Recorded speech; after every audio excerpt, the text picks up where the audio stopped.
Pessoal, olá, tudo bem com vocês? Vamos lá, dar sequência às nossas aulas de processo civil, né? Estamos na aula 13, conteúdo programático, né? A aula que fecha a execução por quantia certa contra devedor solvente, beleza?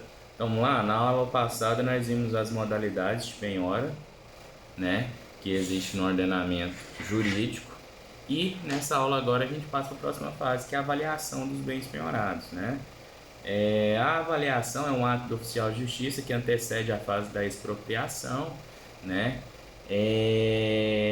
Que é feita por um oficial de justiça avaliador, tá? E a avaliação, ela já falamos disso, né? Ela é atermada, né? No auto de avaliação e penhora, no qual ocorre a descrição dos bens, né? Bem como a quantificação, a sua valoração. As situações em que se dispensa a avaliação, nós vamos ver na aula durante a semana, estão lá no artigo 871, né? Os requisitos que precisam conter no auto de avaliação estão no artigo 872, né? E temos a situação de avaliação repetida, né? No artigo 873. Beleza? É bem simples, parte da avaliação, né? Feita a avaliação, o que vai acontecer? Vai ter que intimar o devedor da penhora, né? Esse ato, via de regra, se dá para o oficial de justiça, né? A não ser que o executado já tenha advogado constituído, certo? Se frustrar, se não achar, aí sim tenta-se, né, as demais modalidades de intimação, né? Seja por hora certa, né? Ou por edital, e aí vai. Beleza? Tranquilo. Bem penhorado, bem avaliado, executado ou intimado. Pode ser que esse executado requeira a substituição da penhora, tá? Pode ser que esse executado requeira a substituição da penhora. E a substituição da penhora está lá nos artigos 847 e 848 do CPC. Pode ocorrer, se não obedecer aquela ordem que a gente viu nas aulas passadas, né? Se ela incidir, se não incidir sobre os bens designados em lei, contrato ou algum outro instrumento. Se não, por exemplo, se tiver penhorado bens que estejam fora do juízo da execução, sendo que tem bens no juízo da execução, pode requerer a substituição. Se ela recair sobre bens gravados e tiverem bens livres e desembaraçados, né? Se ela incidir sobre bens de baixa liquidez, se ocorrer uma tentativa de alienação e essa for fracassada, pode-se requerer a substituição. E por fim, se o executado não indicar os valores dos bens ou omitir quaisquer das indicações previstas em lei. Beleza? Tranquilo, né? Próxima parte que a gente vai ver também na aula, né, são os efeitos da penhora. São dois, nós temos os efeitos processuais e os efeitos materiais. Processuais está ligado ao quê? A individualização do bem, a garantia do juízo da execução, né, e a criação de preferência para aquele exequente. Por mais que tenha outra pessoa que é credor do executado, a partir do momento que ele bem é penhorado, né, o titular dessa ação de execução na qual teve a penhora, ele é o credor preferencial.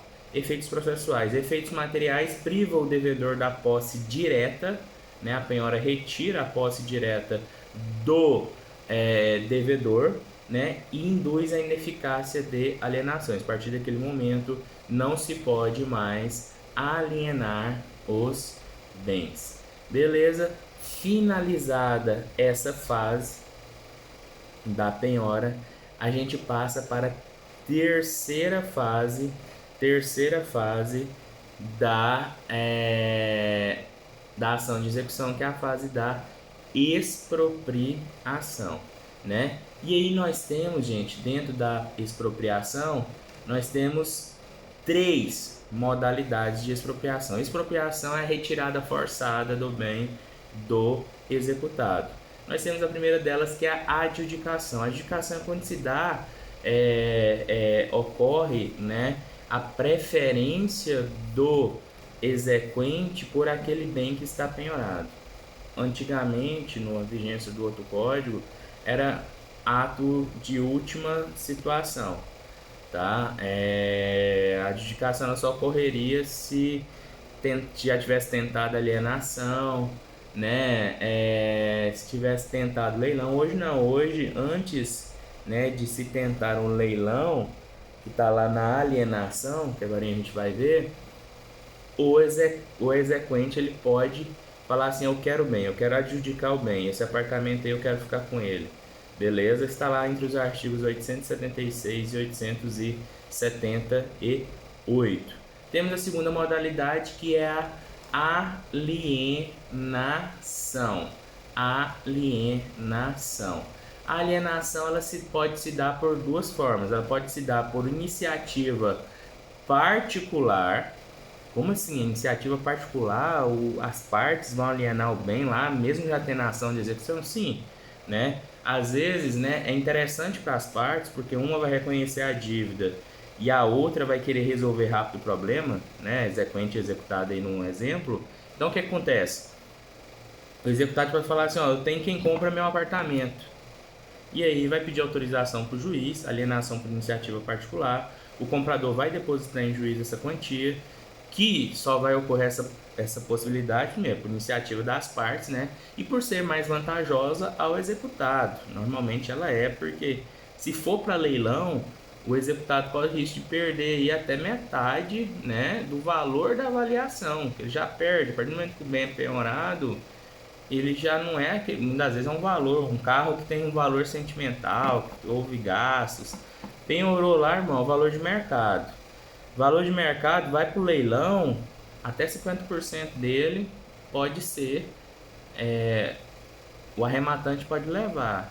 E aí é prejuízo para o executado, certo? Então, nesse contexto é melhor, né, que se dê por iniciativa particular. E é formalizada por termos autos, né, após a autorização do juiz. A alienação também ela pode se dar por leilão, né? Seja ele judicial, eletrônico ou presencial. O leilão, gente, ele se desdobra em três atos.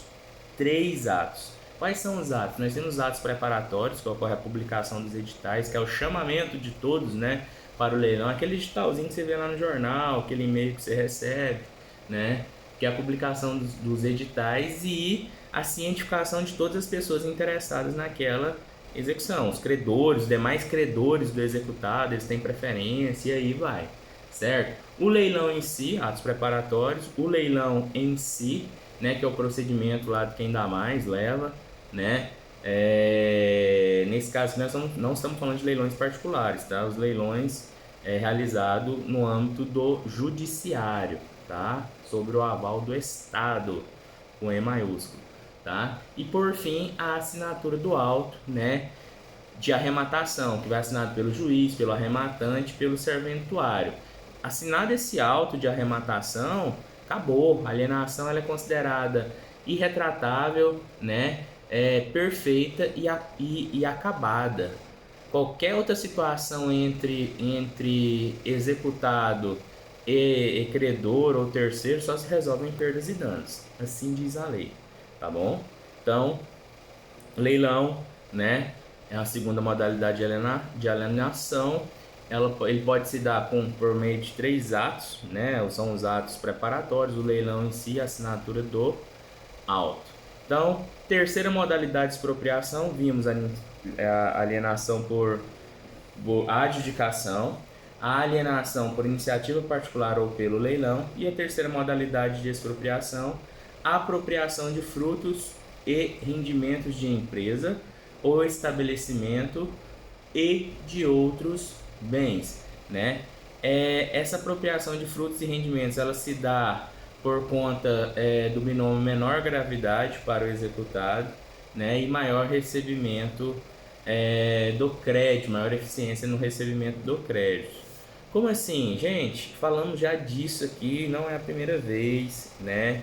Porque não alienar o bem e sim se apropriar dos frutos e rendimentos. Aquele princípio lá na primeira aula da ação de execução, menor onerosidade para o executado. Beleza? Tranquilo, tá? Esse se apropriar é o seguinte, é formalizar, né, é, para o executado, através de termos altos, né, o recebimento da dívida que ele tem, né, com o exequente. Então, vai falar assim, ó, esse crédito decorrente desse aluguel, desse imóvel, será repassado para o exequente por tantos meses a partir dessa data, mediante depósito na conta tal, tal, tal, na conta judicial tal, tal, tal, tal, tal, até quitação. E aí formaliza isso juntas no processo. O processo fica suspenso até a quitação do débito. Beleza? Tranquilo. Voltando um pouquinho no leilão, né? Existem algumas situações em que a arrematação ela pode ser considerada ineficaz. Está lá no parágrafo 1º do artigo 903. Eu falei para vocês que a arrematação ela é considerada perfeita, acabada e irretratável, certo? No entanto, ela pode ser considerada ineficaz se houver algum vício de nulidade, se não for pago o preço lá, né? O cara tem 5 dias para depositar o valor. Se não depositar, ineficaz a arrematação, né? Ou não se prestar a caução. Quando o rematante provar nos 5 dias seguintes a existência de ônus real ou de gravame que não foi mencionado no edital, o cara chega. Peraí, não, esse carro aqui tá com 50 mil de débito, aí. Como é que eu paguei aqui 15 nele e não foi avisado? Então, ineficaz a alienação. A requerimento do arrematante, na hipótese de embargos à arrematação, né, o executado ele tem direito de embargar a arrematação, certo? E aí o arrematante, né, pode requerer a ineficácia da arrematação, né, por conta desse recurso interposto pelo arrematante.